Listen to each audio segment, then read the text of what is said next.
Hi everybody, it's Trudy and Kimberly from Change Property. This is the second video in our series Leasing Explained with Change Property Management.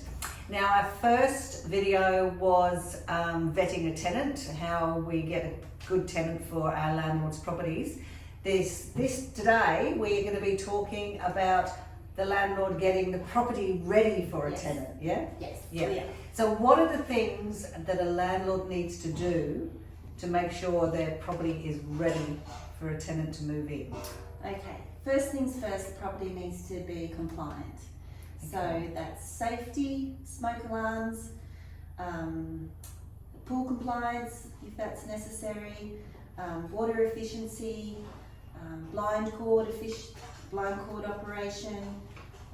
They're sort of the sticklers, and then it moves along to some other things like garden maintenance. Have the gutters been cleaned? Are the windows all working properly?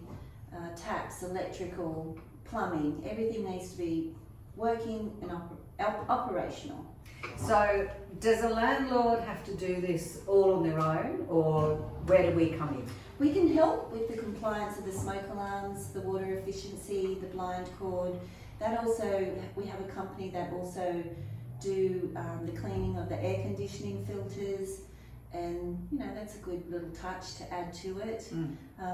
That company comes out, part of their contract is an annual thing, and then if there's a tenancy change within that year, they come out for free. They're on call 24 hours, so if there's an issue with a beeping alarm, they'll come out and fix that. It's all part of their annual fee. So depending on what contract you get, if you just say maximum's $149 a year. So we organise that on the landlord's behalf? Yeah, we organise it, we keep the audit report, it's all tax deductible. It's a really good service. Yeah, no, that's great. So what are the other things apart from the compliance that an owner needs to do? From my perspective, I think it's good to start at the top and work your way down. So make sure your TV antenna's working, your roof is safe, there's no leaks, the gutters are cleared. Like I said before, the windows, screens, everything's working properly. Decks and balconies, there's no protruding nails, everything's safe and sound. Gardens are neat and tidy, nothing overgrowing the house. Lawns are edged, mown. All those little things that add up to presenting a property really nicely. You're going to get a better quality person, and then go and look after it. And if the house is like to a good standard, like, do we get a cleaner? Yeah, I would always recommend a pre-tenancy clean. Yeah. It's a pretty thorough clean. They do window tracks, really take care of the kitchen, make sure that's spotless as much as it doesn't matter the age. If it's clean, it always presents better. Yeah. Including the bathrooms, toilets, shower screens, vanities, all those things. Is a big recommendation. Owners can do it themselves. We have a wonderful person on board who can take care of that too. So we can help them with all of that. Yep. Is there anything else that they need to think about?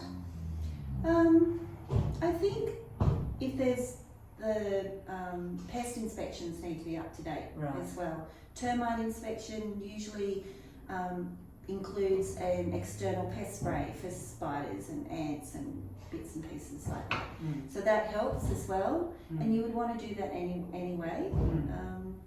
Checking my checklist, I think that's about it. And of course, if the property is well looked after and we put a tenant in there and it's clean and everything's done, then that's the standard that we expect when the tenant vacates. That would be right? Exactly. Yeah.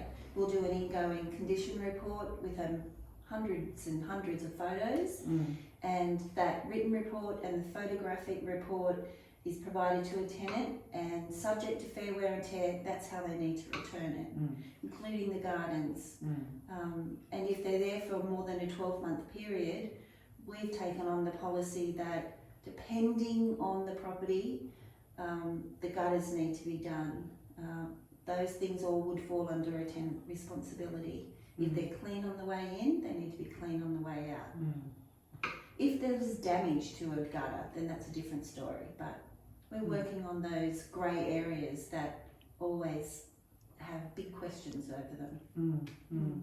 So if you're thinking about renting out your investment property, then hopefully this has given you a few tips of what you should be doing and what the your managing agent should be doing. If you have any questions, we're happy to help you in any way we can. And we're not, Kimberly? No, we're happy to help. I did have one more thing I just thought of. Landlord insurance. Yes. Very big to look into. Yes. It's complicated. There can be landlord insurance, building insurance. It's really wise for a landlord to look into that side of things with their current insurer. They might be able to get an extension on their other policies. So, and I think the one good thing with the landlord insurance, correct me if I'm wrong, it includes public liability. Yes. Which is really important, and a lot of the building insurances don't include that. Yeah. So that's something that you should really look at, is your insurance policies to make sure you're covered for public liability. Yeah, for sure. Yeah. Well, if you have any questions, or if you have a question about a non-related matter, just give us a call, and we're here to help you in any way we can. Thanks, guys. See you.